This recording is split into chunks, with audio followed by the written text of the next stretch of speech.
What's the statement of your personality? According to Kia, the statement of your personality is the refreshed XCeed. Is it really though? Watch this to find out.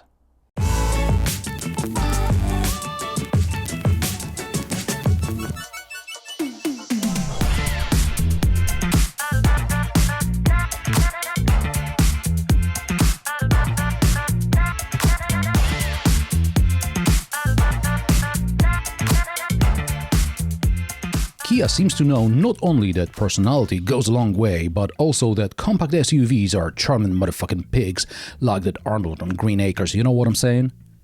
Their market share is expected to reach 20% soon. The number of competitors in the segment is also growing, approaching 70 models.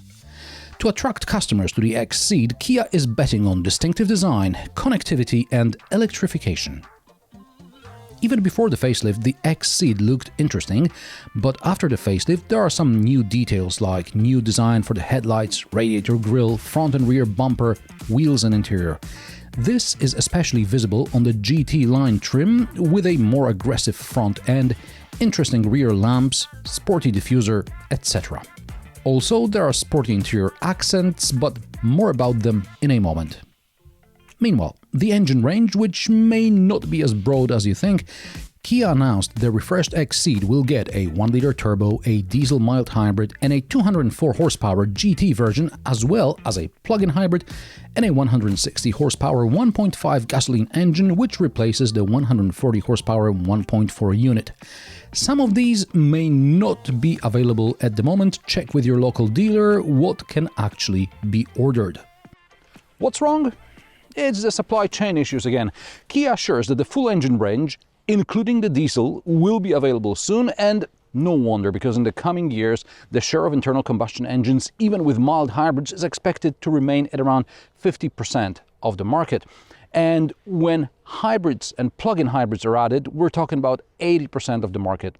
So much for electrification. It's cold, so here's a quick look at what hasn't changed or hasn't changed much. The electrically opening tailgate is standard from GT-Line trim upwards, or is a part of an equipment pack for the middle trim. We'll talk about why you may want to avoid the GT-Line in a moment. The boot capacity remained unchanged. 426 liters in 5-seat configuration, 1378 when the second row backrests are folded. They are spring-loaded, so you don't have to push them, and they split 40-20-40. The parcel shelf fits under the double floor, there's a mini spare, there are also shopping bag hooks and a 12-volt outlet. This is everything I'd expect from a boot in a car like this. New in the rear is a USB-C port under the air vent. Other than that, the legroom is still average. While in the Subaru XV Crosstrek I reviewed recently there was more space for the rear passengers at the expense of cargo space, the XCeed is more about boot capacity and the rear passengers will have to make do. There are small pockets in the doors and cup holders in the armrest. I also like the Isofix covers are on springs, so you don't have to pull them out and remember where you put them.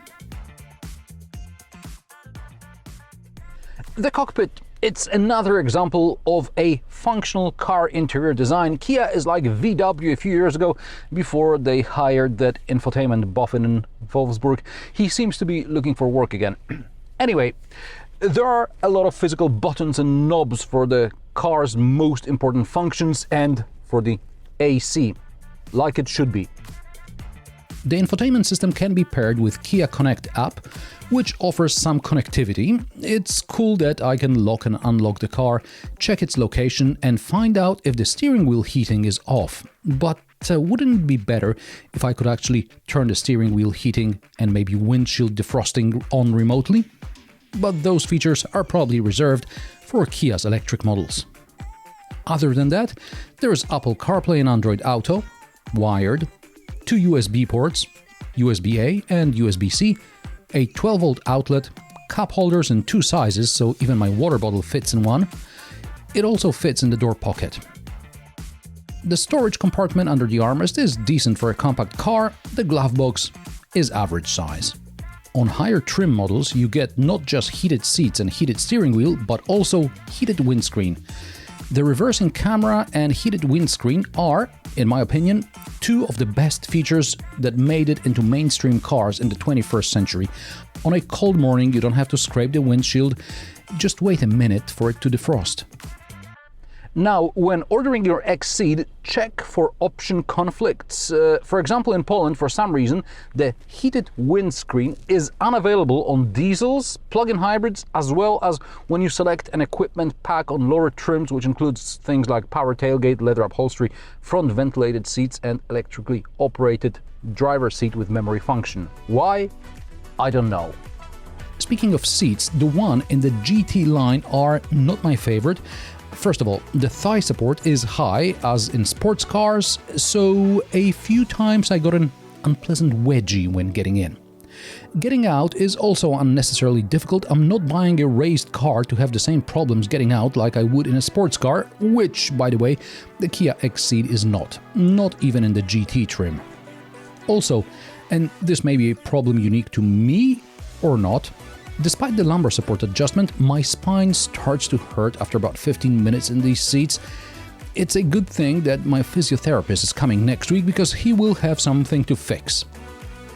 I'm 175 centimeters tall, but Anna, who's 160 centimeters tall, also complained about her position behind the wheel, and it's not just that the steering wheel obscures a third of the instrument cluster for her.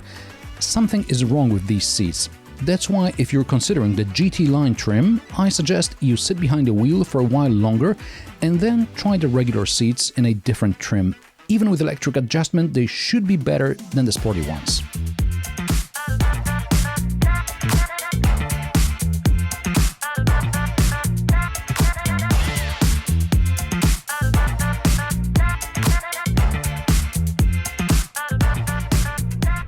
And now the driving experience, which is similar to that in the pre-facelift KIA XCeed with a 1.4-liter petrol engine. The XCeed is undemanding to drive, but it gives you enough driving pleasure to make you want to take the longer, perhaps somewhat twisty route home from work. Long curves are what the car likes, tighter ones, not necessarily. Also, I really wish the XCeed had all-wheel drive. Especially on autumn and winter days, it would give me a greater sense of security. The 1.5-liter petrol engine producing 160 horsepower is, in this case, not a mild hybrid, although a mild hybrid version will also be available someday and will have identical performance. Kia claims this will accelerate from 0 to 100 km per hour in 9.2 seconds with DCT, 9 seconds flat with a manual. I managed 8.9 seconds with DCT on slightly damp, cold tarmac, but with ESP off. At first you can feel the computer is cutting power. Only from about 40 km per hour you can really feel the car starts to accelerate. Of course, driving like this, forget about less than 6.5 liters per 100 kilometers promised by the manufacturer, but driving normally, I got low 7s. The rear suspension is multi-link. In front we got McPherson struts. Also in the front we have hydraulic bump stops. Now, hydraulic bump stops are also used by Citroën on the C4 Cactus and the C5 Aircross, but on both axles.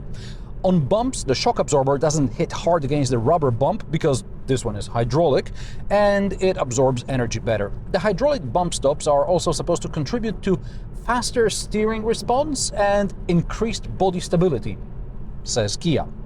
With the exception of hydraulic bump stops, the rest of the suspension components on the XCeed are identical to those on other body styles. Now, because of higher ground clearance, the springs in the XCeed are softer than those on the hatchback, which improves ride comfort. Soundproofing is average. Visibility for this type of body style, not bad. The driver assist systems are still loud and obtrusive. Regardless of the equipment version, there is no 360 camera. According to the specification, this car should have automatic parking, but I couldn't find it. Perhaps it's the semiconductor shortage again.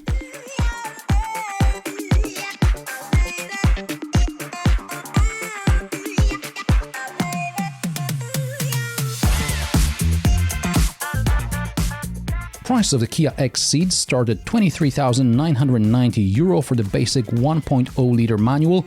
This 1.5-liter DCT GT line with options costs €38,290. €220. I still think the Kia XCeed is a well-packaged aspirational car. Now, my only complaint are those GT-Line seats. Try them before you buy. But in general, this is a very pleasant, reasonably priced car. And what do you think about the refreshed Kia XCeed? Let me know in the comment section below. If you like my sarcastic, down-to-earth and possibly mildly amusing car reviews, join me every Friday at 3 p.m. Central European Time, and don't forget to subscribe and like this video as it helps me with the YouTube algorithm. Thanks for watching, and I will see you in the next one.